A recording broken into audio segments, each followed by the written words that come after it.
Assalamualaikum warahmatullahi wabarakatuh. Baik, saya dan teman-teman saya selaku kelompok 1 akan mempresentasikan beberapa materi mengenai sejarah perkembangan komputer, hidup tanpa komputer, mesin proses informasi, klasifikasi pengelompokan komputer, dan revolusi internet. Adapun anggota kelompok 1 yaitu Waude Juliani, saya sendiri dengan NIM 052, Awalia Rahmadani 060, Adelvina Salsabila 001, Anissa Aulia Maharani 027, Waude Miftah Fardina 051, dan Al-Mufajar 058. Selanjutnya kita akan masuk ke pembahasan mengenai sejarah perkembangan komputer. Sebelum kita mengetahui bagaimana sih sejarah perkembangan komputer, terlebih dahulu kita harus mengetahui apa itu komputer. Komputer adalah alat yang dipakai untuk mengolah data menurut prosedur yang telah dirumuskan. Kata komputer pada awalnya digunakan untuk menggambarkan orang yang melakukan perhitungan aritmetika dengan atau tanpa alat bantu. Tetapi arti kata ini kemudian dipindahkan kepada mesin itu sendiri. Kita ketahui juga bahwa komputer merupakan alat elektronik. Jadi dapat kita simpulkan pengertiannya yaitu komputer adalah alat elektronik yang dipakai untuk mengolah data menurut prosedur yang telah dirumuskan. Kita akan masuk ke awal penemuan komputer. Charles Babbage, seorang ahli matematika asal Inggris, menemukan komputer pertama kali pada tahun 1822. Mulanya Babbage bermaksud untuk menciptakan sebuah mesin hitung bertenaga uap yang dapat menghitung angka. Mesin tersebut diberi nama Difference NG0. Dapat dilihat gambar mesinnya di slide. Selanjutnya cikal bakal komputer digital. Cikal bakal komputer digital pertama dikembangkan pada tahun 1930 oleh Alan Turing. Ia merupakan peneliti matematika yang sukses mengembangkan mesin yang dapat menjalankan sekumpulan perintah. Mesin tersebut diberi nama mesin Turing atau Turing mesin. Setelah Alan Turing mengembangkan mesin komputer digital, dimulailah generasi pertama perkembangan sejarah komputer. Komputer generasi pertama sekitar tahun 1940 sampai 1956. Komputer ini digagas oleh Konrad Zuse. Dikembangkan untuk desain pesawat dan peluru kendali. Menggunakan tabung hampa udara sebagai sirkuit dan drum magnetik sebagai memori. Komputer generasi pertama juga mengandalkan machine language sebagai bahasa pemrograman. Baik, selanjutnya untuk komputer generasi kedua pada tahun 1956 sampai 1963 diciptakannya transistor yang lebih kecil menggantikan tabung hampa. Bahasa pemrograman sudah tingkat tinggi, kapasitas memori sudah lumayan besar, tidak membutuhkan banyak listrik, dan proses operasinya sudah cepat. Untuk komputer generasi ketiga pada tahun 1964 sampai 1971 mengembangkan integrated circuit. Jack Billy menciptakan integrated circuit chip atau IC. Komputer menjadi lebih kecil dan lebih cepat serta lebih murah dan memungkinkan tersedia di khalayak umum. Selanjutnya, untuk komputer generasi keempat pada tahun 1971 sampai sekarang, mikroprosesor menjadi terobosan dalam mendatangkan komputer generasi keempat dengan menyatukan ribuan IC ke dalam satu kiping silikon. Dan munculnya laptop yang sangat portable dan dapat dibawa kemana-mana. Selanjutnya, untuk komputer generasi kelima, yaitu pada masa sekarang dan masa depan. Munculnya LSI atau Large Scale Integration, yang merupakan pemadatan ribuan mikroprosesor ke dalam satu mikroprosesor.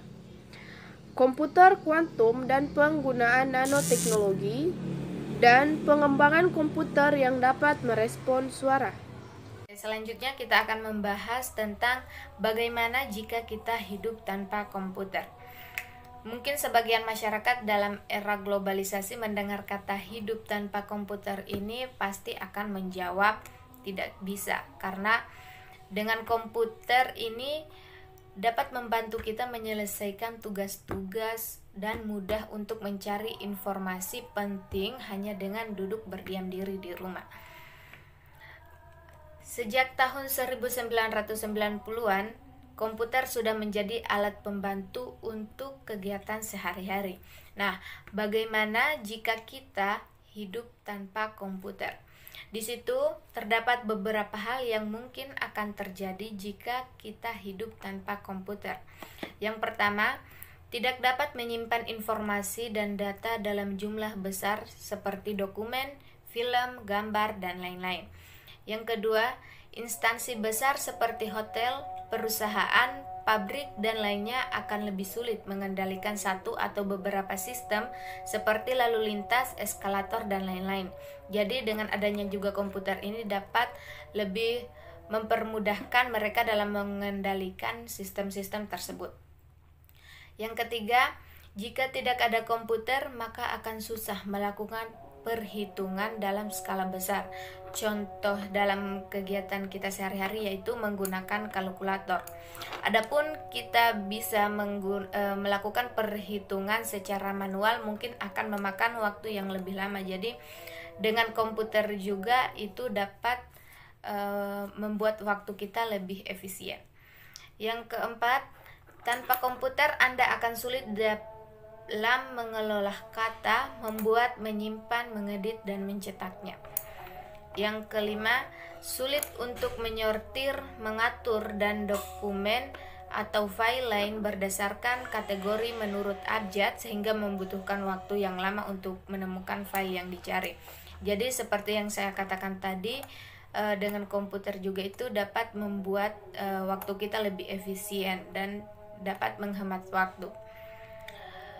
Yang keenam, jika tidak ada komputer sepertinya tidak akan ada para programmer di mana mereka berperan dalam menciptakan sebuah aplikasi yang sangat membantu kita untuk mencari informasi atau menyelesaikan pekerjaan-pekerjaan kita. Kemudian yaitu mesin proses informasi. Mesin proses informasi terdiri dari beberapa perangkat keras, salah satunya yaitu Central Processing Unit atau CPU. CPU ini merupakan perangkat keras komputer yang juga disebut sebagai unit pengolah pusat atau UPP pada komputer. Fungsi CPU adalah sebagai kalkulator, namun CPU memiliki daya yang lebih kuat dalam memproses dibandingkan kalkulator biasa. Fungsi utama dari CPU adalah melakukan berbagai operasi, termasuk operasi matematika dan logika terhadap data yang datang dari memori atau informasi yang dimasukkan melalui perangkat keras, seperti papan ketik keyboard, pemindai, tuas kontrol maupun tetikus. Siklus instruksi CPU yaitu pada awal setiap siklus instruksi, CPU membaca instruksi dari memori. Kedua, sebuah register yang disebut program counter atau PC digunakan untuk menunjukkan alamat instruksi yang akan diambil dari memori. Ketiga, eksekusi program akan terhenti apabila komputer dimatikan, terjadi kesalahan, atau terdapat instruksi yang menghentikan komputer. Keempat, mengambil instruksi berikutnya, eksekusi instruksi siklus pengambilan atau fetch cycle, dan siklus eksekusi atau biasa disebut execute cycle. Kelima, setiap kali sebuah instruksi dibaca, isi PC akan ditambah sehingga CPU akan membaca instruksi selanjutnya secara berurutan. Keenam, instruksi yang dibaca akan dimuatkan ke sebuah register di dalam CPU yang disebut instruction register. Selanjutnya, CPU menginterpretasikan instruksi dan melakukan aksi yang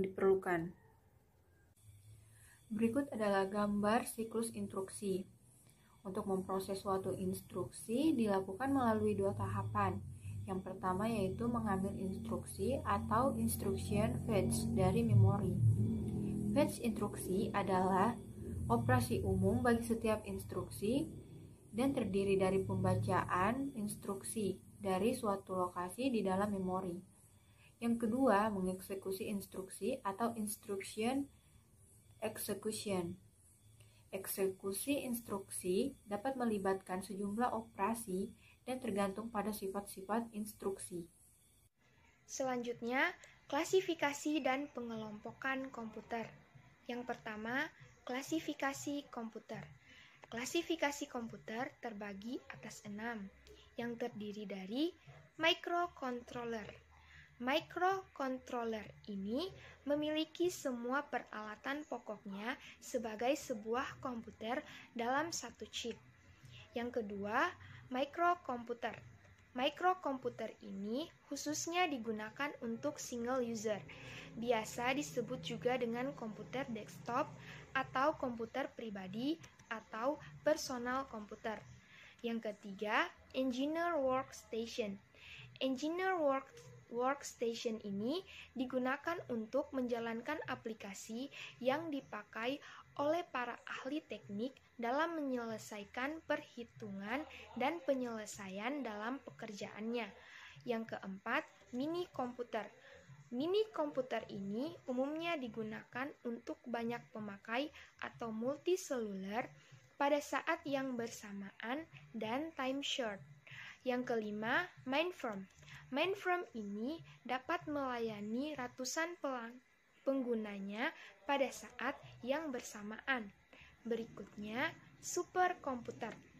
Superkomputer ini memiliki aplikasi yang cenderung digunakan untuk penelitian ilmiah. Dan yang kedua, pengelompokan komputer. Yang pertama, komputer berdasarkan data yang diolah, yang terdiri dari komputer analog, komputer digital, dan komputer hybrid. Berikutnya, pengelompokan komputer berdasarkan penggunaannya. Yang pertama, special purpose computer, yaitu komputer untuk keperluan khusus, dan general purpose computer, yaitu komputer yang digunakan untuk mengerjakan berbagai macam pekerjaan sesuai dengan kemampuan dan usernya. Dan komputer berdasarkan skala kemampuannya, yang terdiri dari small scale computer atau komputer skala kecil, medium scale computer atau komputer skala menengah, dan large scale computer atau komputer skala besar.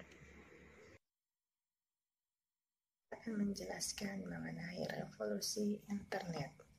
Jadi internet ini berasal dari kata interconnection networking dan mempunyai arti hubungan erat dengan berbagai macam komputer yang membentuk suatu sistem jaringan yang mencakup seluruh dunia atau jaringan komputer global dengan melalui jalur telekomunikasi seperti telepon, radio link, dan satelit dan lain-lainnya, sehingga di dalamnya dapat menghubungkan berbagai macam situs seperti situs akademik, situs pemerintahan, komersial, organisasi maupun perorangan. Lanjut, teknologi yang kita gunakan saat ini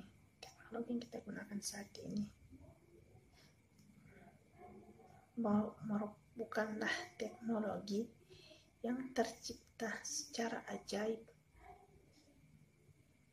melainkan banyak banyak proses dan usaha-usaha dari para tokoh-tokoh dunia sehingga kita dapat mengenal internet seperti saat ini. Tokoh-tokohnya yaitu yang pertama Vannevar Bush, pencipta keyboard. Terus lalu Claude Shannon, pencetus dan pencipta BTS, Bass Transmission Unit. Selanjutnya J.R. Leider, pencipta sekaligus pencetus simbol-simbol dalam teknologi jaringan. Lalu Paul Berman, pencipta sekaligus pencetus teknologi communication network. Selanjutnya Ted Nelson, pencetus email dan turunannya. Lalu Leonard Kleinrock, pencipta networking monitor. Lalu yang terakhir Lawrence Robert, pencetus One World Area Network. Baiklah, sekian dari saya. Terima kasih.